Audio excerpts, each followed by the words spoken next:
ओम नारायण नारायण नारायण नारायण। सब मित्रों को राम राम। दोस्तों अभी हम रिव्यू करने वाले हैं नेटफ्लिक्स की नई क्राइम थ्रिलर सीरीज कैट का, जिसे पिछले हफ्ते यानी 9 दिसंबर को नेटफ्लिक्स पर रिलीज किया गया, जिसमें लगभग 40 से 50 मिनट के 8 एपिसोड्स हैं। रणदीप हुडा, अविशांत राणा, सुरिंदर विकी, प्रमोद पाठक आदि आदि सीरीज में मुख्य भूमिका में हैं, और सीरीज के को राइटर और को डायरेक्टर है बलविंदर सिंह जंजुआ और रुपिंदर चहल। मैंने अभी करीब 3 दिन पहले इस सीरीज़ को देखकर कंप्लीट किया था। देखिए, बहुत ही कम एक्सपेक्टेशंस के साथ मैंने इस सीरीज़ को देखना शुरू किया था। रणदीप हुडा इसमें मुख्य भूमिका में है, बस यही एक मेरा मुख्य आकर्षण था इस सीरीज़ को देखने के पीछे का। कहानी की बात करें तो गुरनाम सिंह, जो कैरेक्टर रणदीप हुडा ने प्ले किया है, उसके इर्द गिर्द इस सीरीज़ की कहानी घूमती है। सीरीज़ की शुरुआत होती है 1990 के समय से, जिस कालखंड को हम पंजाब के इतिहास का एक बहुत ही दुखद ऐसा पन्ना कह सकते हैं। सीरीज़ में अलगाववाद, पुलिस और प्रशासन के अंदर का भ्रष्टाचार, भ्रष्टाचारी राजनेता, उस समय निर्दोष और मासूम लोगों की किस प्रकार से हत्याएं हो रही थी, और पुलिस डिपार्टमेंट के द्वारा कुछ जो इन्फॉर्मर्स नियुक्त किए गए थे, जिन्हें कैट कहा जाता था उस समय, तो इन सारे विषयों पर इस कहानी में फोकस किया गया है। तो रणदीप हुडा का जो कैरेक्टर है गुरनाम सिंह, वो भी इसी प्रकार का एक कैट होता है। उस समय वो अपनी युवावस्था में 18 से 20 वर्ष उसकी उस समय आयु थी, और पुलिस डिपार्टमेंट के द्वारा उसका उपयोग किया गया था कई सारे मिलिटेंट्स को, अलगाववादियों को उस समय पकड़ने के लिए।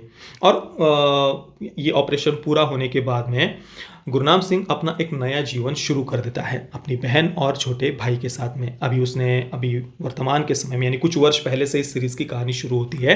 तो अभी उस समय में, वर्तमान में, गुरनाम सिंह ने अपनी बहन की शादी कर दी है, वो अभी कनाडा में है, और छोटे भाई के साथ वो अभी रह रहा है। छोटा भाई काफ़ी उच्छृंखल है, और उसे अच्छी सीख देने का, अच्छे संस्कार देने का गुरनाम सिंह काफ़ी प्रयास करता है, और अपने उन बातों को कहीं पर भी निगेटिव वे में नहीं दिखाया गया। ये बात मुझे सीरीज़ की पसंद आई। तो जब आवश्यकता हो तब डांटना, मारना, प्यार से बात करना, इस प्रकार से एक बहुत ही बढ़िया तरीके से बड़े भाई का कर्तव्य गुरनाम सिंह निभा रहा है। अब उसके छोटे भाई की उच्छृंखलताओं के कारण, गलतियों के कारण, गुरनाम सिंह को फिर से एक बार पुलिस इन्फॉर्मर बनना पड़ता है, यानी कैट बनना पड़ता है।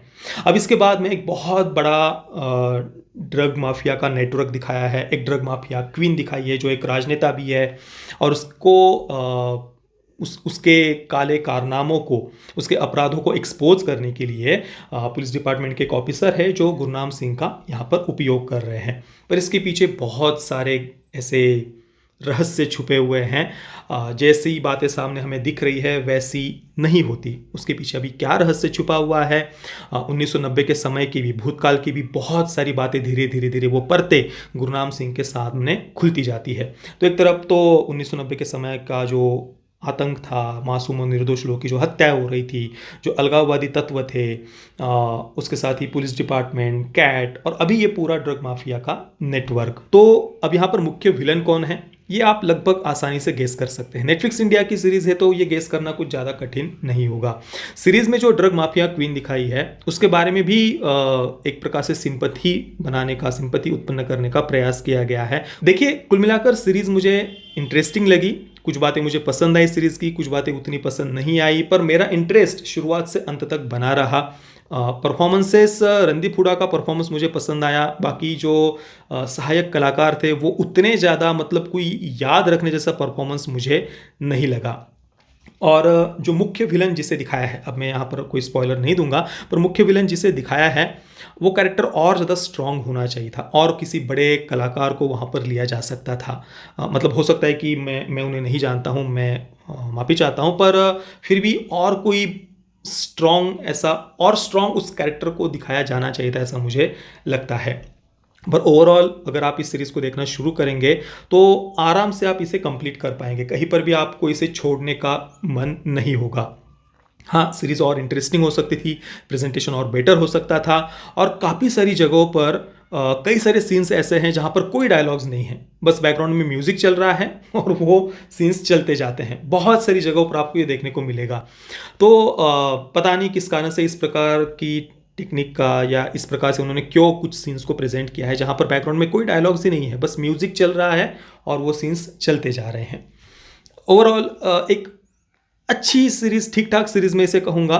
पर कुछ बहुत ही एक्सेप्शनल या अलग आपको देखने को मिलेगा, ऐसा आप इससे बिल्कुल भी एक्सपेक्ट मत करना। मैं कैट को दूंगा 6.5 out of 10 stars. Parental guidance की बात करें तो नेटफ्लिक्स पर इसे ए सर्टिफिकेट के साथ में रिलीज किया गया है, एडल्ट सर्टिफिकेट के साथ में। तो परिवार के साथ देखने जैसी तो ये सीरीज बिल्कुल भी नहीं है। सीरीज में स्ट्रॉन्ग लैंग्वेज है, थोड़ा बहुत वायलेंस है और सेक्सुअल वायलेंस भी सीरीज में दिखाया गया है। डायरेक्ट न्यूडिटी नहीं है पर सेक्सुअल वायलेंस सीरीज में दिखाया गया है। तो परिवार के साथ देखने जैसी सीरीज बिल्कुल भी नहीं है। बाकी दोस्तों, आपने अगर कैट को देखा है तो आपका एक्सपीरियंस कैसा रहा, आप इसे कितनी रेटिंग देंगे 10 में से, मुझे आप नीचे कमेंट में अवश्य बताना। ये वीडियो देखने के लिए आप सभी मित्रों का बहुत बहुत धन्यवाद। जय श्री राम, वंदे मातरम।